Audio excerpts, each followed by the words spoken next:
hand, one leg, another leg. So, makita mo, yung sa harapan, sa tummy, buong-buo siya, di ba? Kasi yung finger siya. May neck siya, so wala tayong mga bukol sa back. Sa back na yung neck. Nakita ka naman yung kanina, Angay. Okay. Ayan yung legs. Ay, wala pa yan, maaga pa. Parang siya nasasak ng thumb.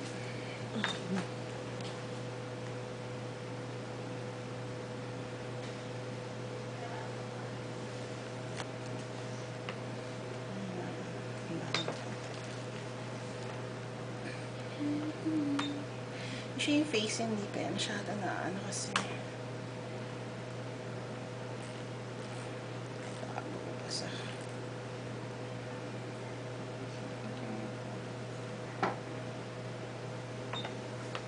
Kitang-kita pa yung ano niya, yung tawag namin,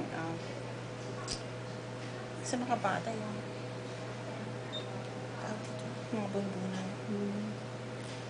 Umpisa pa yun eh. So, wala pa siya masyadong flesh niya. So, makita mo yung back, wala. Buong buo. Tsaka yung back, yun yung bony parts. Usually kasi mga fear mo, nakalabas yung mga kung ano. So far, okay. Maybe na. Relax ka lang. Train mo lang yan. Nag-work ka ba dati? Hindi. Ah, talaga hindi ka na nag-work? Tagal lang stop. Ayan, picture sa likod.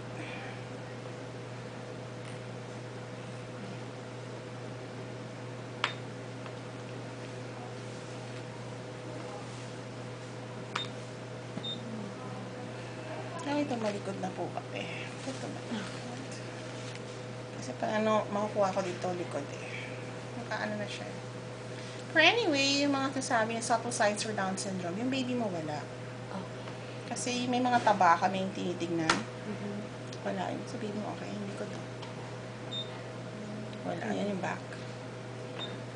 So walang mga bukal-bukal sa back.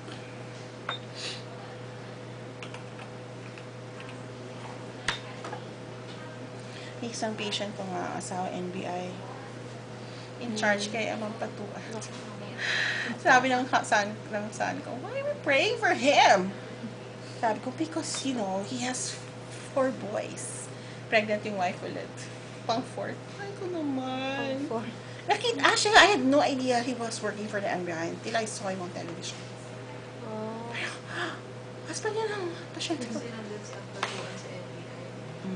So talagang, oh my gosh, duty siya kahapon yung New Year's Day.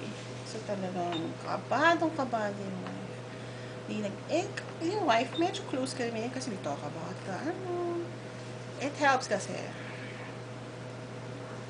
Tago na siya. Ano ba ng bata ito sa plato? Ay, naka-side view po ba? Yan. Isang side. Kasi usually kung ano yung ino-offer mo, yun naman. Hindi ko na magagawa, ayan. Katag. Cute sana kung umikot siya. Ito sa dito sa side. Pero nandun yung placenta ko, kaya placenta niya ko. Very possessive. Yung man akin. Kaya hindi ko makuha yung front. So, ito side view na to. Kaso yung placenta lang ko cover, hindi ko matanggal. Kailan po malalaman, doktora, yung gender 5? Minsan, nakikita namin at this age.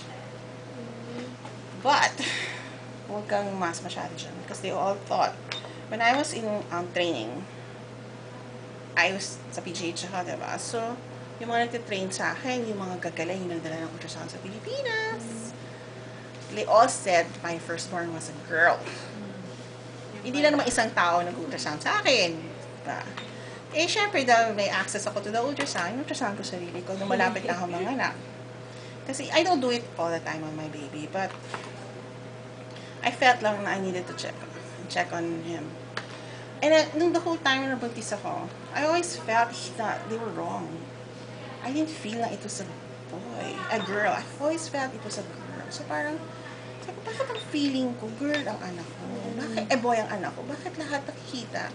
Eh, syempre, this is a machine. So, naniniwala din ako kasi trabaho ko to, no?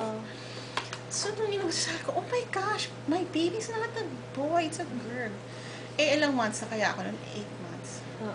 So, talagang... So, just imagine, ang dami ng gamit.